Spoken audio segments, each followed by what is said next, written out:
এর আগের দিনের বাগান বিলাস নাকি কাগজ ফুল সেই কনফিউশন দূর করার জন্যই আজ রং তুলি নিয়ে বসে পড়েছি। আর একটা নতুন তুলি আমি কিন্তু আজ নিয়েছি। সত্যি বলতে আমার আঁকিবুকির নতুন কিছু সরঞ্জাম পেলে মনটা যেন আহ্লাদে আটখানা হয়ে ওঠে। আর একটাই কথা ভাবি, আমার মতোই যারা অল্পতেই সুখী থাকতে চায় তাদের ভাগ্যে কেন এই অল্পটুকুও জোটে না। আমার বাড়ির বাগান বিলাসের মতো করে কিন্তু পুরো কালারটা করলাম, কিন্তু করার পরে মনে হলো বেশ ফাঁকা ফাঁকা লাগছে। তাই ঝটপট একটা মৌমাছিও বানিয়েছি। আমার তো মৌমাছি ভীষণ ভালো লাগে, কি মিষ্টি একটা পতঙ্গ। এরপরেই আমি ধীরে ধীরে সেই মৌমাছিটিকেও একটা কিউট কালারও করে ফেললাম। আচ্ছা, আমি কি এই মৌমাছিটা করে কোনো ভুল করলাম? তোমরা একটু কমেন্টে জানাবে তো।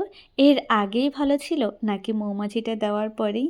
পুরো জুয়েলারি সেটটা কমপ্লিট হওয়ার পরেই একটুখানি দেখে নিচ্ছিলাম কেমন হয়েছে। আচ্ছা, তোমাদের কেমন হলো প্লিজ জানাবে তো। ভালো লাগলে লাইক, কমেন্ট, শেয়ার, সাবস্ক্রাইব করে দিও।